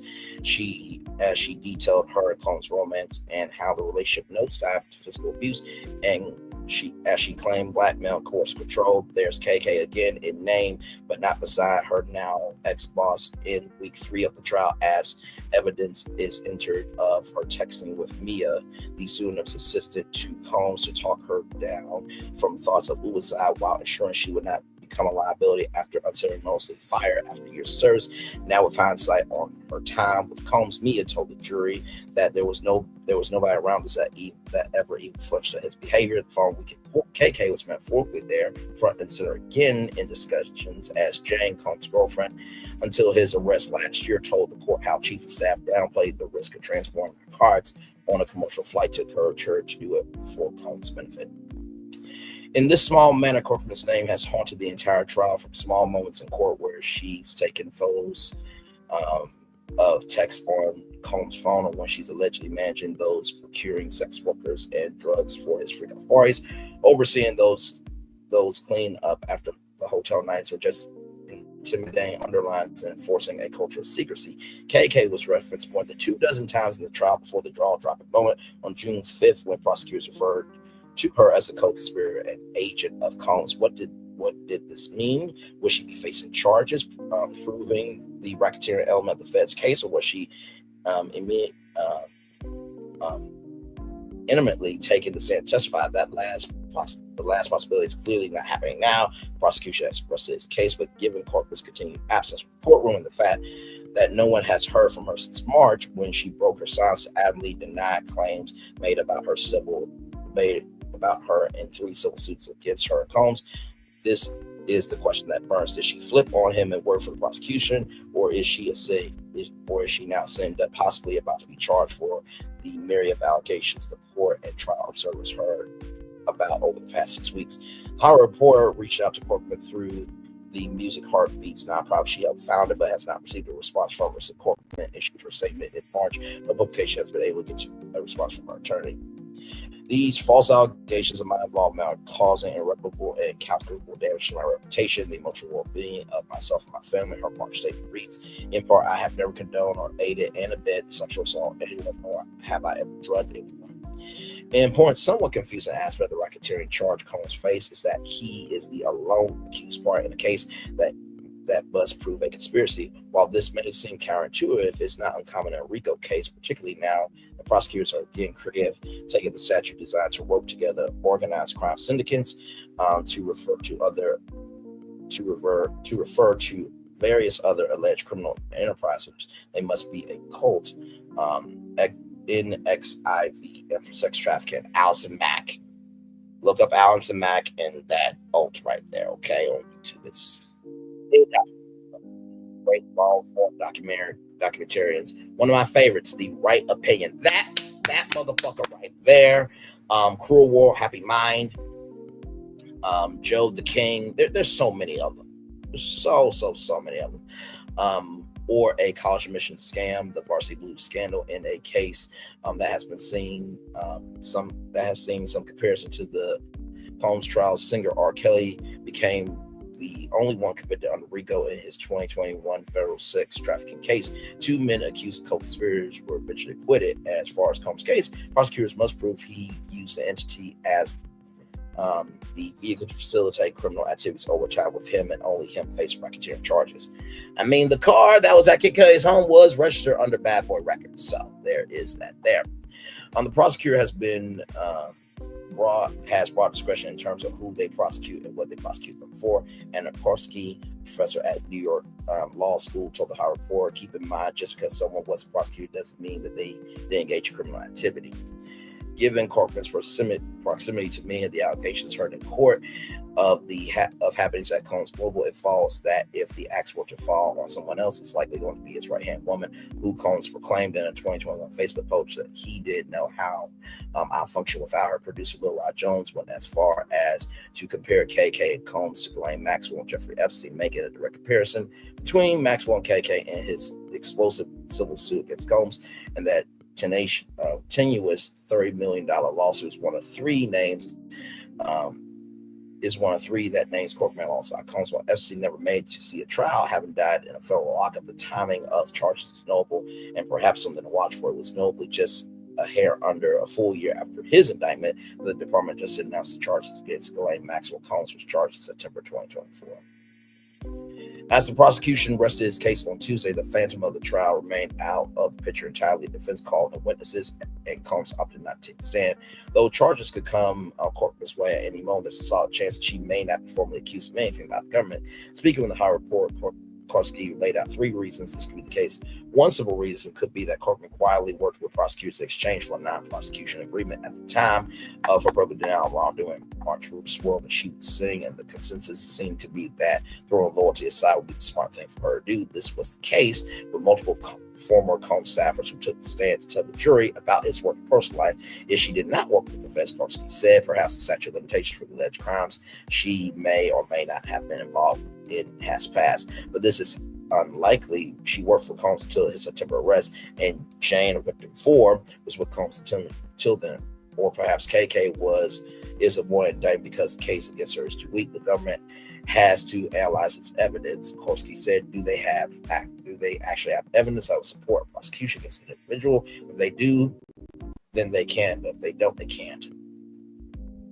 Any potential case against KK might have weakened by trial testimony, which has called into question how much Corkman actually knew about Combs' freak-out parties and hotel nights, sex, and drug marathons. Combs, it turned out, may have concealed from his top lieutenant the frequency of these nights and days long sessions, which are central to the government's case. As Jane told the court, Combs knew Corkman didn't approve of the lengthy sessions because he disappeared on everyone. Productivity would grind to a halt. As the jury is about to be handed the case against Combs, Corkman will remain the biggest absentee player in the trial, while for jurors forbidden from viewing related news coverage, she will remain more of an idea that a person disliking testimony from someone so close to Combs could create an opening for the defense to plant a seed of doubt. If this is a conspiracy criminal enterprise, whereas KK certainly no longer in the position of power she once held, and while she's not facing any charges, the faithful reputation will certainly and at least in part be decided by the jurors in coming days. And for the loyal, cutthroat right-hand woman and sought after reputation gained by association with a larger than life power player, one she enjoyed for years, might now be impossible to shake off. Well, first of all, I gotta tell you what a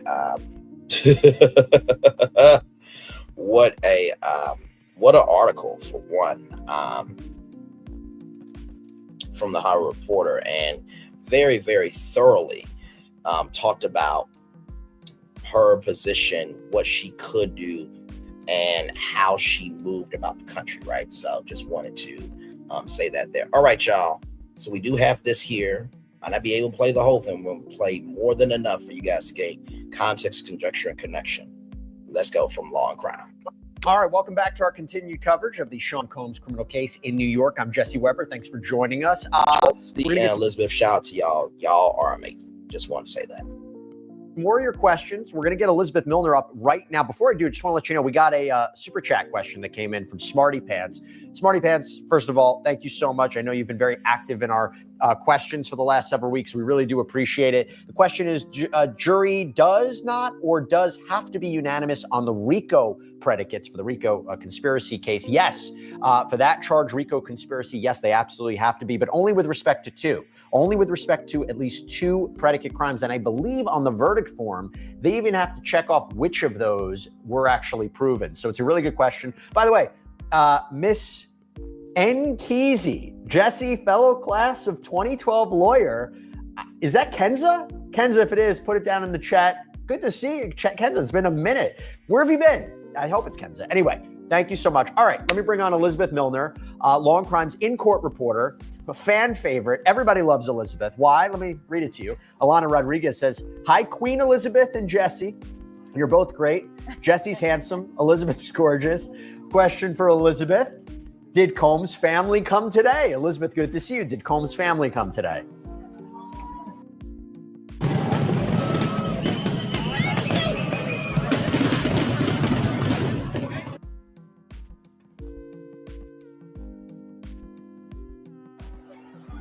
Well, that's a great question. And also, thank you so much for the sweet, kind words. I always appreciate it. And I read a lot of y'all's comments. So thank you again. Thank you, thank you, thank you. But yes, it was a full house today inside that courtroom, literally body to body, a lot of people inside that courtroom. And especially over on the defense's side, where you're seeing more of Diddy's support system and family come to court today to really kind of be here for the final days of the trial, pretty much. Of course, that being summations, aka closing arguments. So we saw everyone from Janice Combs, Diddy's mother, Charlucci, who's one of Diddy's very close friends, who's been inside that courtroom every single day of trial and even was attending some of those pre-trial hearings too. We saw Keisha Combs, that's Sean Combs' sister, Justin Combs, Sean Combs' son. Quincy was there. Again, that's also Sean Combs' son. Misa Hilton, who is the mother of Justin Combs, was there. Sarah Chapman, who is Diddy's daughter Chance's mother. And then, of course, the twins were there, that being Delilah Combs and Jesse Combs. And so it's interesting, the only one that notably was absent from what I could see inside the main courtroom was just Christian Combs. But everybody else, and I should also say probably his youngest daughter, that being Love, she wasn't there inside the courtroom. But I think notably also some interesting faces that are inside that courtroom today too, maybe not necessarily on Sean Combs' side, was Doug Wigder, who we all know to be Cassandra Ventura Fine's attorney, as well as Jay Clayton, and that's the acting U.S. attorney for the Southern District of New York. So a lot of famous faces are inside that courtroom, a lot of people that we're very familiar with as we've been following this case pretty closely. Oh, and I think I forgot Karen Agnifalo's inside that courtroom too. So it's a lot of people there really trying to see what these summations are going to be, both on the prosecution side and then once we get to the defense's closing tomorrow, obviously for the defense's side too. Since there are no cameras in that federal courtroom, there's no audio equipment in that courtroom, Elizabeth has been our eyes and our ears for the last several weeks. So we have this question from Merlene Spies. What is Diddy's reaction today? Does he look worried? Yeah, so I was trying to get some peeks in between all the heads of the attorneys that were literally right in front of me inside the courtroom today. Because normally that row right in front of us in terms of the press is normally empty. But today, again, everybody's inside that courtroom. So when I was getting peeks and glimpses over at the defense's table, I was trying to see what Sean Combs' demeanor was during these closing arguments, especially as they were talking about RICO, especially as they were talking about sex trafficking, both alleged victim 1, that being Cassie, and alleged victim 2, that being Jane. And so from what I could see, especially at the start of the trial, or excuse me, at the start of closing arguments today, I really kind of saw Sean Combs really just kind of stare a little bit into the distance from what I could see. He was kind of looking toward where the judge is on the bench, and obviously there's no witness over there. So really the prosecutor, that being Christy Slavic, was giving her summations over kind of towards the side right in front of the jury box with a microphone and a stand kind of like the one that I have my notes on right now. And so I saw him kind of looking a little past her, again, kind of towards the judge's direction. Then I would look over, I'd see him kind of like getting glimpses over at Christy Slavic doing the summations and possibly at the jury too. And then I saw him, doing what he usually does too while he's at the defense table, which is jotting notes down, passing them off to Mark Agnifalo. So really we got all these different kinds of movements from him. But in terms of just demeanor, I think he was just especially happy to have his family inside that courtroom, making sure everybody who was on the list was able to get inside in order to support him. And so from that was probably the most reaction I've seen of him, is just a big smile on his face whenever he saw his family. Elizabeth, we're reading the transcript of the closing arguments. We have no idea what the tone is like. We have no idea how Christy Slavic is actually delivering it. So we have a couple of questions here. Jack asks, Elizabeth, how would you describe the overall tone of Christy Slavic's closing argument? Was it emotional, methodical, aggressive? John Doe III asks, what seemed to be the prosecution's most powerful moment in closing arguments so far? Yeah, well, it seems like it's very methodical. And, I know that this is a very high profile trial. Obviously, it's a very high profile defendant, that being Sean Combs. And so maybe people might think that they're expecting these very animated moments during the summations done by the government. But it seems like it's just really kind of very monotone, very concise, I should say. But I will say this, Jesse, is that Christy Slavic, when she's giving these closing arguments, she really is just laying it out as simple as possible, to the point I'm actually understanding everything that's going on. And I'm like, okay, this is really just kind of laid out perfectly for the jury. Now, could points have been kind of condensed a little bit and not as repetitive? Possibly, maybe. But in terms of just the tone in her demeanor while giving these closing argument, it is very kind of similar to how the government's opening statement was. It was just very monotone. You can tell she's kind of reading off of the script that she had prepared. But I think it's interesting too, because they put, a PowerPoint presentation of just everything in terms of just all the assistants that the jury was able to see, all the escorts/entertainers that the jury was able to see. They were kind of bringing points from the transcript and relating it to certain points of maybe,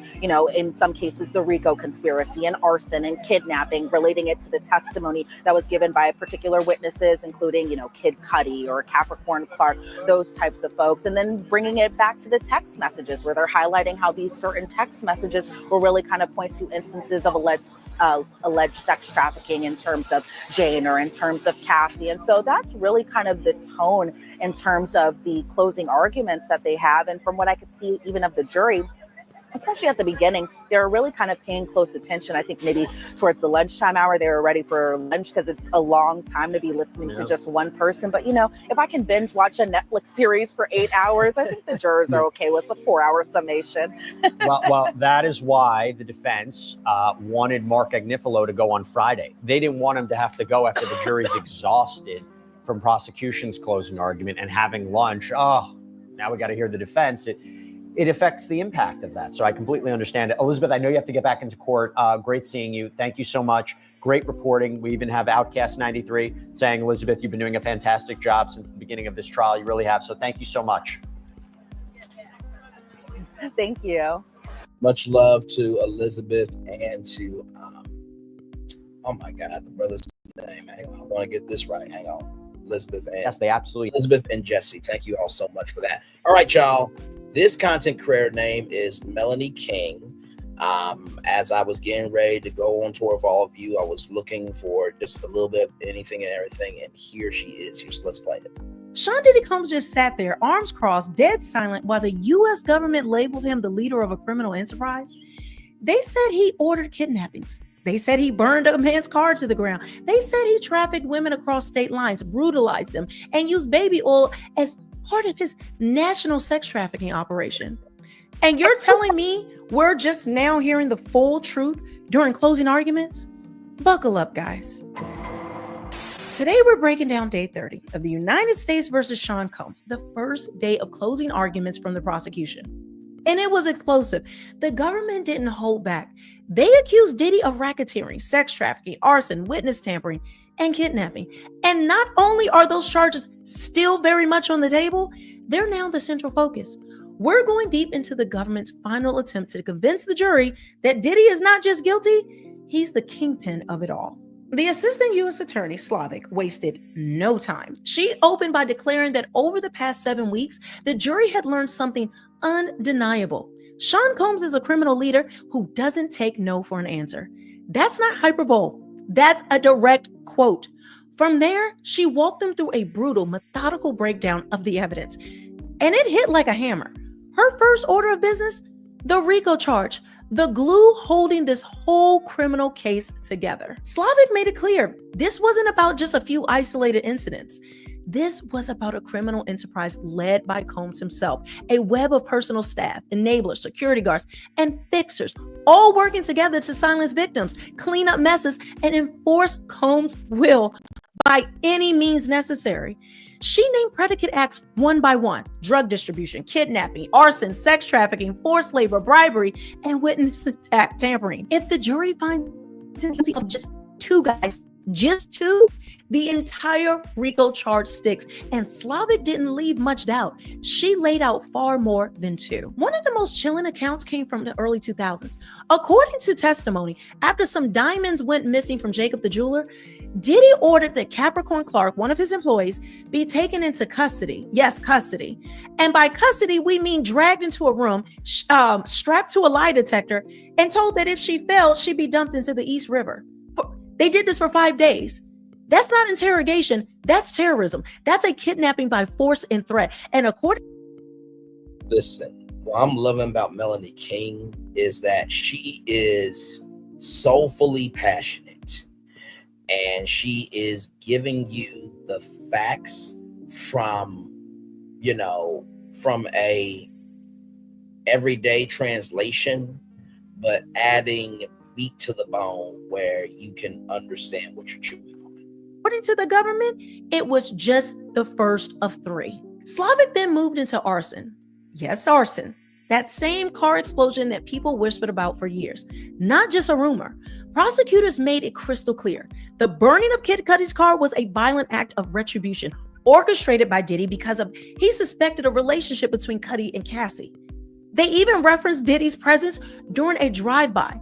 And while they didn't lean heavily into that part about the part about Cudi's dog being locked inside and all of that, in the house possibly being ablaze or broken into, the details of how they broke this out was very chilling to hear. Then it got even darker. The government introduced a freeze frame still from the infamous Intercontinental Hotel video. It showed Diddy dragging Cassie by the hair or a hood. We've all seen the video, right? With her body limp behind him. the image was raw, violent, and I would say haunting. And it stayed up on the screen for a very long time, long enough to make sure that it was burned into their minds, to the minds of every juror in that courtroom. And if that wasn't enough, they played a transcript of Jane saying that Combs grabbed her by the hair, then beat her as well. Next came Jane. Now, you guys know I'm mixed about her, but they wanted to tell her story again. And it's the kind that makes you, I would say, sick to your stomach. She walked the jury through 3 instances. The first of so-called sobriety party, where Jane vomited between her second and third sexual encounter with men, coerced and broken down, only for Diddy to say, "Get back out there." Then there was the hotel assault, where Jane hit her head on the counter before being forced to perform oral sex on Diddy's associate, Anton. And it really wasn't an associate, it's a male escort freak off.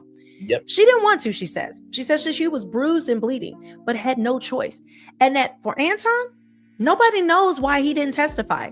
Is he dead? Is he afraid? Paid off? We don't know. I will say there was a lot of witnesses that were not called during this entire thing that would make sense. Like, why wouldn't you have Anton on a stand to corroborate this? And I fully agree with that. I think the witness intimidation angle of it really could be palpable, because you remember P. Diddy did call one of the 4 members of Daddy Kane 54 times in one day. It was just weird. There were stories that have no evidence, to just witness testimony. And then there would be text messages with Jane Doe. Like, she would be planning the freak off. She would get Diddy to come back to her by enticing him with the freak off. And her story and Cassie's stories are completely different. I'm not saying that she isn't some kind of victim. When you look at it in totality, to me, her and Cassie are in completely different leagues, and just how things went down. Again, look at it for yourself, and then to see the things that she's doing and how she's moving right now, I don't know if her story is going to have the impact that the prosecution really wants it to have. Now, here's where things got a little weird. During the discussion of the federal jurisdiction, Slavic brought up baby oil.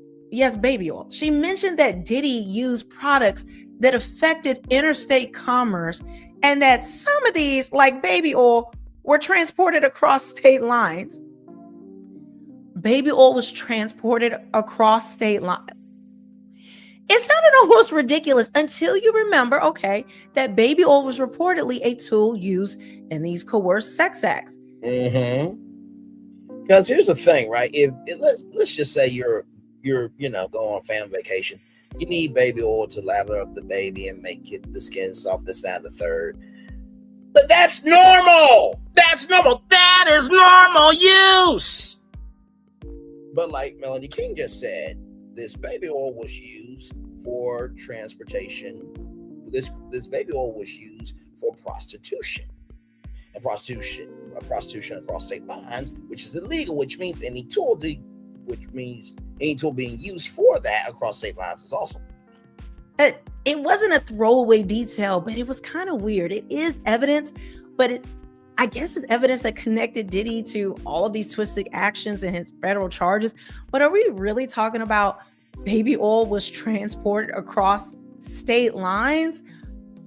I mean, I've probably bought baby oil one time when I lived in the DMV, and I would live in Maryland and I don't know, go to DC. Maybe I had some baby oil in the car. Is that true? No, I'm just joking, guys. But that was just weird. Like, I don't understand. I don't think that's going to have an impact. It kind of sounds like a joke. It's basically guilty by association. So Diddy is guilty of these freak-offs, and everything related to facilitate the freak-off is also guilty by that association. I think that's what Christina Slavic was trying to do. To be honest. Now, you might be wondering, where was the defense during all this? Sitting silently. Diddy himself pushed his chair far back from the table, staring into the void. His lawyers slouched, arms crossed, chins resting in their hands. According to courtroom observers, they kind of looked defeated, or maybe just stoic. Maybe they were holding out for Friday. Maybe they thought that this wave would pass. But I think one thing was clear. The prosecution dominated this room, which they were supposed to, because it's their closing argument. We've got to see what they're going to do, the defense, for their closing argument, because as you know, they didn't really put up a defense. They just went up there for 30 minutes and read out some text and some facts, and that was it. It was pretty bizarre. But the question is, why is the government so confident? I think because they don't need to prove everything, guys. That's the dirty little secret of a RICO case. All they need is for the jury to believe 2 predicate acts. That's it. And Slavic gave them kidnapping, arson, forced oral sex, interstate transport, coercion, and more. She painted Combs not as some chaotic figure, but as an orchestrator, a planner, a mob boss, dressed up in Gucci. And she backed it up with receipts, testimony, video, text messages, and the eyewitnesses. The courtroom wasn't empty though, guys. Cassie's lawyer was there. So was Karen Agnifilo, a heavyweight in New York legal circles. Misa Hilton, Justin's mother, one of Diddy's sons, showed up too. And even Diddy's daughters were finally back in the gallery, reportedly looking heartbroken. It's pretty sad. One had an awkward encounter in the bathroom with a reporter. I guess it was just a human moment. It was tragic though. And I think it reminds us all that the prosecution may be going after a mogul, after a man who is bad, but he does have a family. He does have innocent, I will say, daughters, not sons, innocent daughters who have had to live through all of this. So what did we learn today? We learned that the government is not just alleging that Sean Combs broke the law. They're saying he ran a criminal empire, shielded by fame, funded by record details, and protected by the silence of those too scared to speak out. And now, the empire is under siege. The walls are closing in. And if the jury believes even two parts of this story, he goes down. That's crazy. Guys, we've got to watch closely because the next time we talk, the defense will be on the mic and they will need a miracle to flip this narrative around. Stay tuned. Very well done to Melanie King there. I'm going to turn off my camera now because we done the whole show for over an hour. Y'all, that is the show. I do not want to rush the Daily Motivator. Join me back here at 8:30 because we're going to be doing Stitch Day. Hey, Nikki News and Narcissism. You just got to the end of the show, my friend.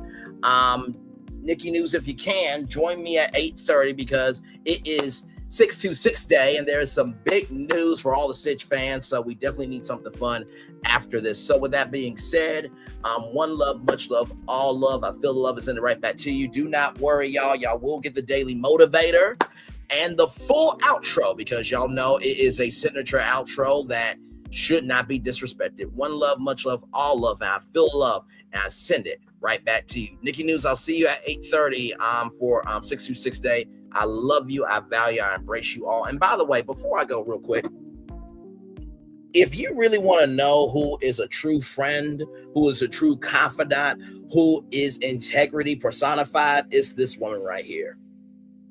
From the time I have been on YouTube, through every tour we've been on, to every chat I've been in, to DMing her, the way she moves, the way she lives, and the way she invests with her faculties, that's a queen. One love, much love, all love. I'll see you guys at 8:30. Bye, everybody.